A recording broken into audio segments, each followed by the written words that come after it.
मंगळूरमधून एक अत्यंत धक्कादायक आणि संतापजनक घटना समोर आली आहे। BC रोड बस स्टँडवर 21 वर्षीय लावण्या या तरुणीची दिवसाढवळ्या निर्घृण हत्या करण्यात आली। मिळालेल्या माहितीनुसार लावण्या कामावरून घरी परतत असताना तिचा दूरचा नातेवाईक असलेला 22 वर्षीय चेतनने तिच्यावर कुऱ्हाडीने हल्ला केला। गंभीर जखमी झालेल्या लावण्याचा घटनास्थळीच मृत्यू झाला। हल्ल्यानंतर आरोपी घटनास्थळावरून फरार झाला असून पोलिसांनी त्याचा शोध सुरू केला आहे। या घटनेमुळे संपूर्ण परिसरात खळबळ उडाली असून नागरिकांमध्ये संतापाची लाट उसळली आहे।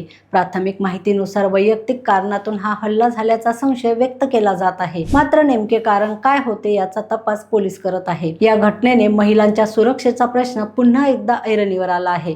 समाजात हिंसक प्रवृत्तीला आळा घालण्यासाठी कुटुंब, समाज आणि प्रशासन यांनी एकत्रितपणे प्रयत्न करण्याची गरज असल्याची भावना व्यक्त केली जात आहे। रोकठोक महाराष्ट्राला सबस्क्राईब करा आणि बेल आयकॉनवर क्लिक करायला विसरू नका।